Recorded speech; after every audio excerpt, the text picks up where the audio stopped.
Bonjour à tous et bienvenue dans cette 8e vidéo sur le rapport RTE intitulé Futur énergétique 2050.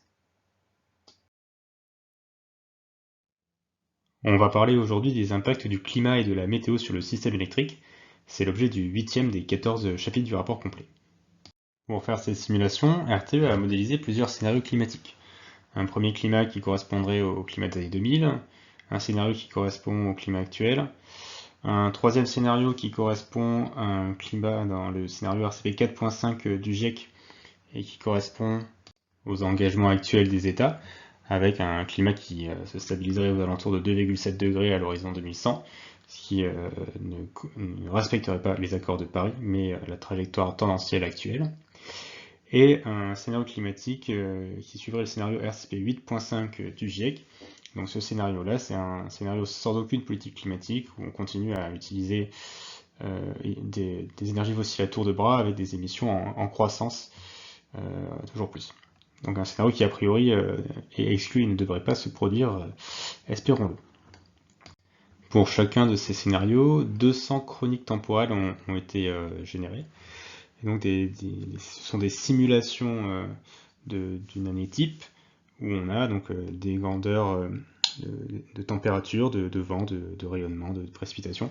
Donc toutes ces grandeurs qui sont cohérentes les unes avec les autres et qui sont donc générées heure par heure au cours d'une année, et donc pour 200 années caractéristiques du climat étudié. Les modèles utilisés sont basés sur ceux de Météo France, eux-mêmes basés sur les modèles du GIEC. Donc ces modèles sont a priori assez fiables.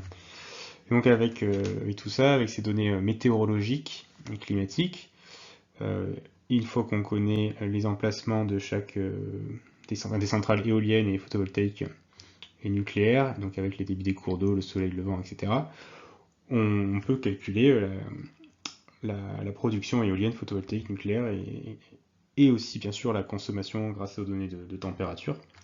Et donc on peut avoir ça avec une maille assez fine, de l'ordre de 20 km, à l'échelle de l'Europe, et donc avec un pas horaire, vu que la météo est générée au pas horaire. Donc voilà, on a notre climat, la météo, la production, la consommation, et donc on peut faire notre simulation du système électrique correctement, et ce qui permet d'évaluer la résilience du système électrique face aux changements climatiques et aux aléas météorologiques. Sur l'évolution du climat, le GIEC a élaboré plusieurs scénarios. Un scénario souhaitable qui permettrait de restreindre l'évolution des températures à environ 1,5 degré en 2100 par rapport à l'ère pré-industrielle.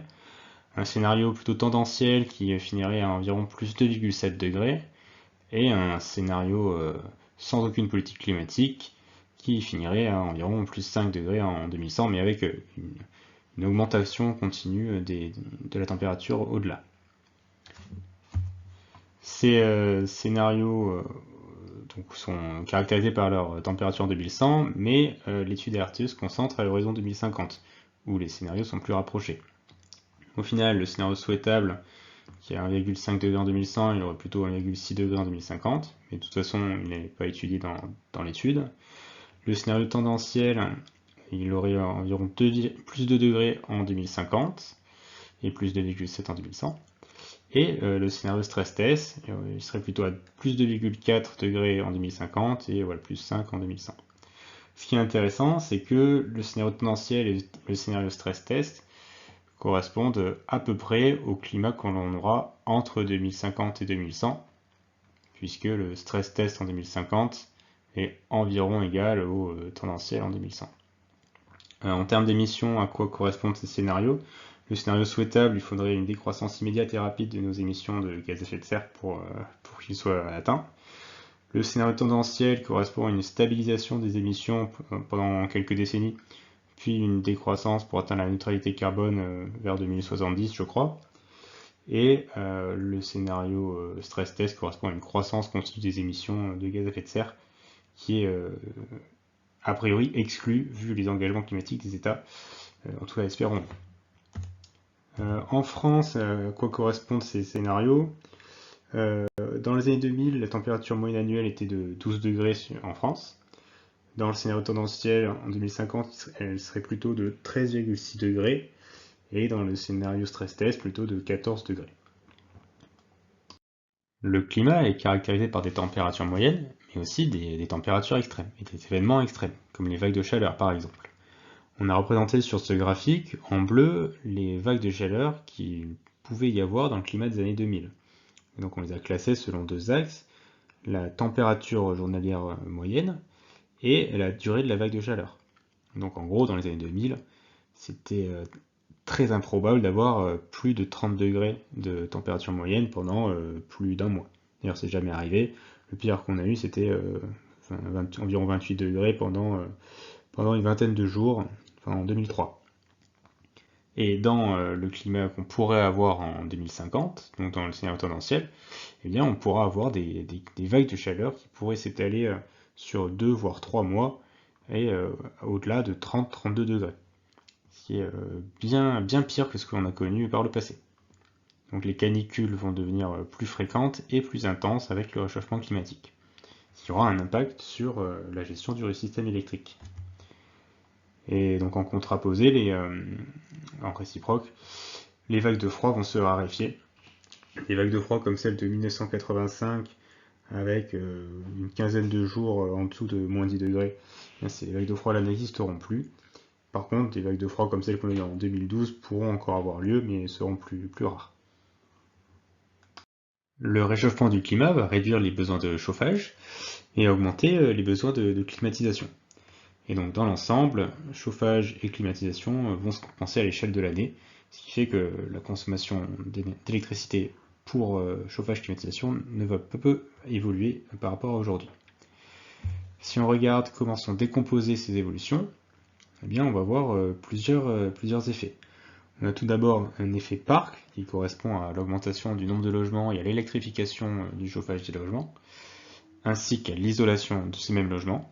Et donc dans l'ensemble, cet effet parc va avoir un effet baissier sur la consommation d'électricité pour le chauffage.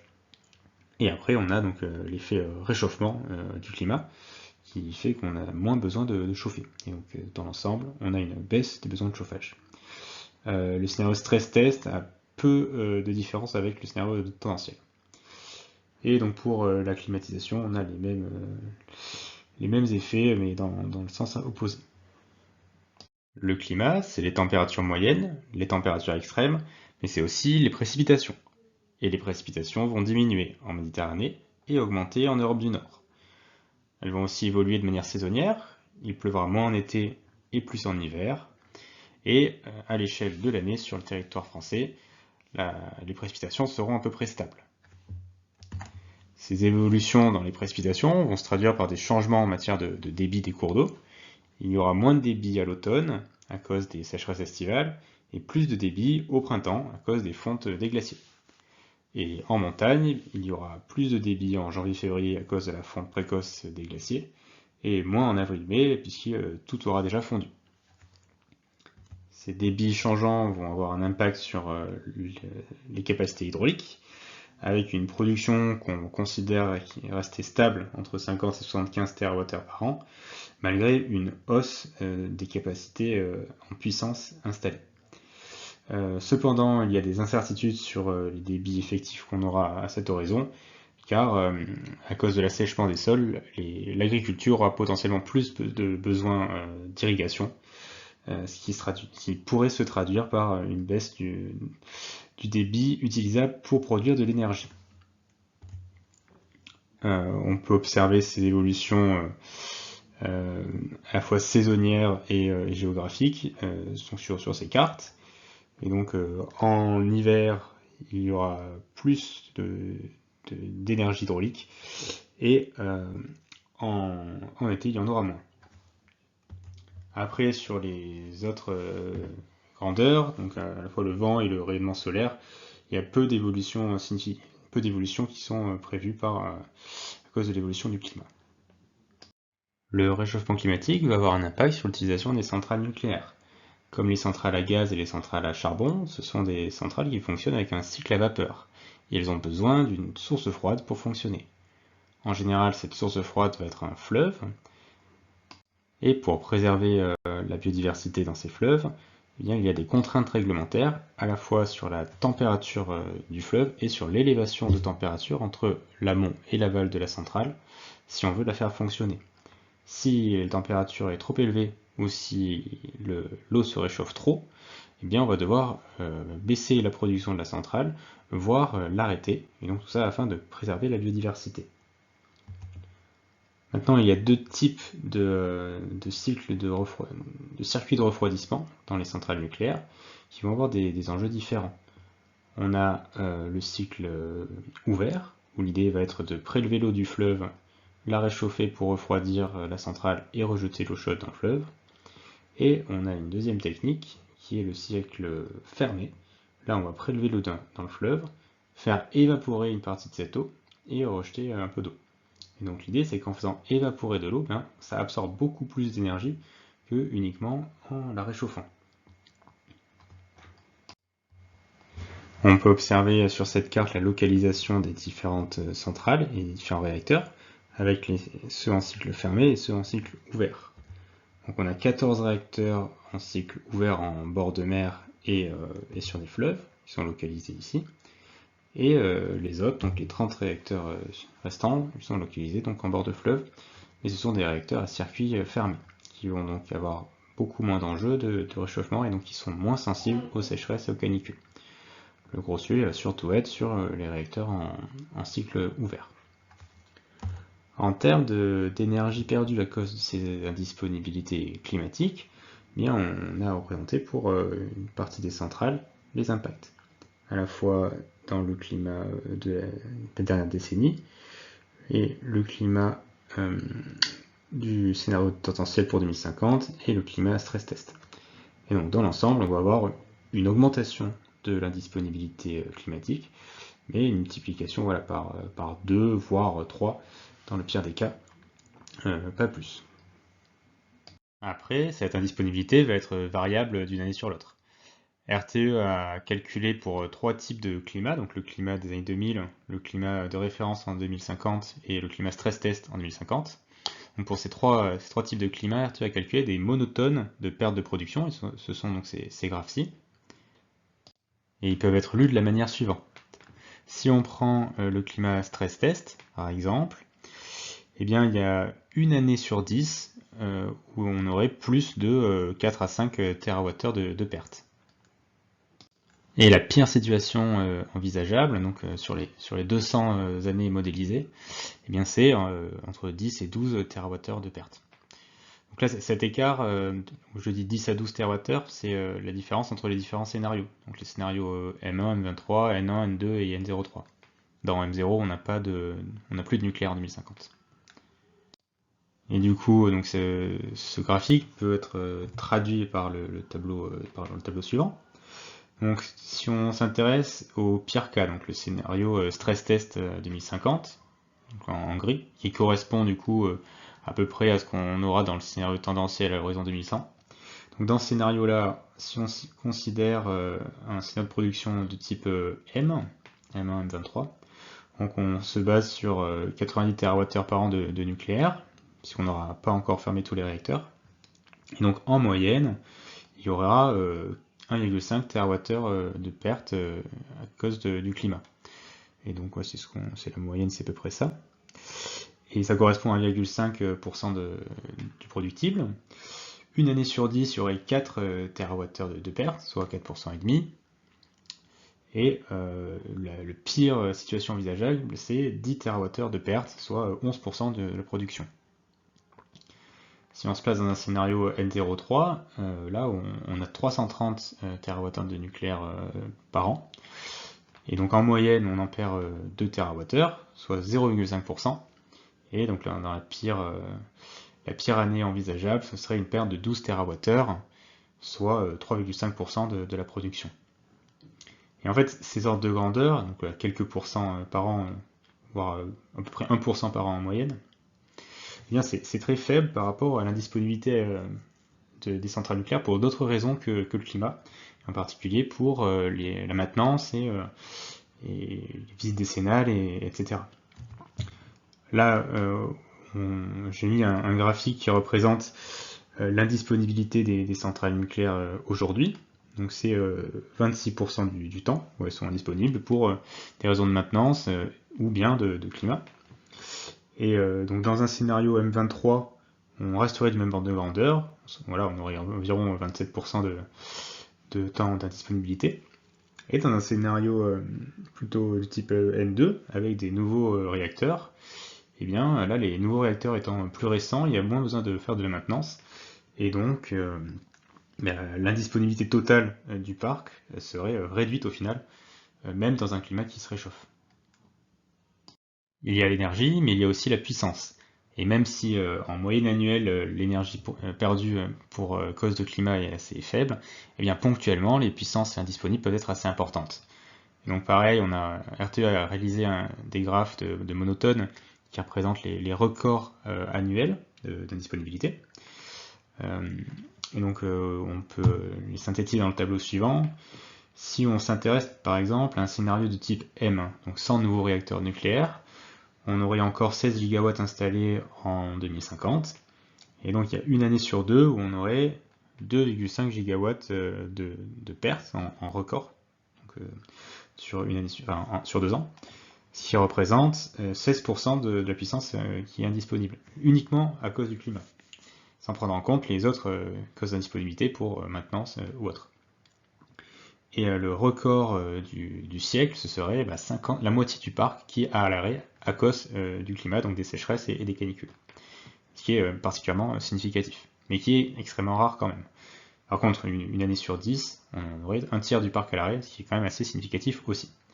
Dans un scénario avec beaucoup de PR, donc un scénario type N03, là on serait sur 50 gigawatts de puissance installée, et vu que les réacteurs, on les placerait dans des endroits plus stratégiques, à savoir le bord de mer et des fleuves à gros débit, eh bien ils seront moins impactés, et donc là le record du siècle, ce serait seulement, entre guillemets, 30% du parc à l'arrêt à cause du climat, et une année sur 10 où on atteindrait 17% de puissance indisponible à cause du climat. J'ai beaucoup parlé de l'impact du réchauffement climatique sur l'utilisation des centrales nucléaires, mais en fait ce n'est pas le principal enjeu en matière de sécurité d'approvisionnement. Et de toute façon, il faut savoir que dans ce scénario, RTE dimensionne un mix de flexibilité qui permet d'assurer la même sécurité d'approvisionnement qu'aujourd'hui. Et de toute façon, que ce soit aujourd'hui ou en 2050, lorsqu'il y a une défaillance sur la sécurité d'approvisionnement, donc quand la production ne peut pas répondre à la consommation, eh bien on résout la situation avec des moyens post-marché. C'est-à-dire, dans un premier temps, on va réduire la consommation des industriels qui ont signé des contrats en ce sens, et donc on va les dédommager financièrement pour cette réduction d'électricité. Ensuite, on peut baisser la tension sur le système électrique, et donc ce qui permet de réduire la consommation des usagers. Et en dernier recours, on va faire du délestage ciblé et tournant. Donc on va couper l'électricité à certains usagers. En matière de sécurité d'approvisionnement, il y a plusieurs sujets. Donc RTE a fait des stress tests pour chacun de ces enjeux. Le premier stress test, c'est les périodes sans vent. Donc en fait, une période sans vent, quand il n'y a pas de vent en France, ce qui arrive typiquement si on dit que pas de vent, c'est moins de 15% de l'éolien qui tourne, et bien ça arrive 12% du temps en France. Par contre, si on prend en compte la France et ses pays voisins, cette situation, elle n'arrive pas 12% du temps. Elle arrive que 2% du temps. Et en fait, ce concept, c'est ce qu'on appelle le foisonnement, c'est que plus on mutualise les ressources de pays différents, et en plus on va avoir des situations moyennes avec moins d'extrêmes. Et donc au final, quand il n'y a pas de vent en France, la plupart du temps, pas tout le temps, mais la plupart du temps, on peut importer de l'électricité à partir des pays voisins, qui eux ont du vent. Ensuite, deuxième situation de stress test, ça va être quand il y a une canicule. Une canicule, il va avoir un impact sur les centrales nucléaires en particulier. Cette situation, elle est maîtrisée grâce au photovoltaïque et au moins de flexibilité associée. Une canicule, en général, c'est plutôt en été, et en été, il y a en général du soleil, et donc, on s'en sort très bien. Par contre, sur les sécheresses, eh bien, ça peut poser un enjeu parce qu'en période de sécheresse, ça va impacter les centrales nucléaires, mais aussi l'hydraulique. Et si en plus de cette période de sécheresse, il fait froid et il n'y a pas de vent, typiquement ce qui peut arriver en automne, et bien là, ça va être assez problématique. Et donc, si on récapitule, aujourd'hui, les enjeux, c'est surtout sur les périodes où il fait froid. Donc, quand il fait froid, la consommation d'électricité est plus importante. Et donc là, on est obligé d'importer. Et donc, si on ne peut plus importer, ça va poser problème. Et à l'horizon 2050, les situations où il y a un problème de sécurité d'approvisionnement, eh bien, ça va surtout être des journées où il n'y aura pas de vent. Il ne fera pas forcément très froid, mais un peu froid et pas de vent. Et donc là, ce seront des situations susceptibles de créer des défaillances. Parmi les 18 enseignements du rapport RTE, on peut retenir en particulier le suivant, à savoir l'enseignement numéro 12. La transformation du système électrique doit intégrer dès à présent les conséquences probables du changement climatique, notamment sur les ressources en eau, les vagues de chaleur ou les régimes de vent. Ça en est fini pour cette vidéo, merci de l'avoir suivi. La prochaine sera consacrée au chapitre 9 sur le rôle de l'hydrogène et des couplages. Donc on va parler du couplage entre l'électricité et les autres secteurs énergétiques. Et on va parler du rôle de l'hydrogène à la fois pour décarboner certains usages et aussi pour contribuer donc à l'équilibre du système électrique. C'était Barla Énergie Climat, merci et à très bientôt.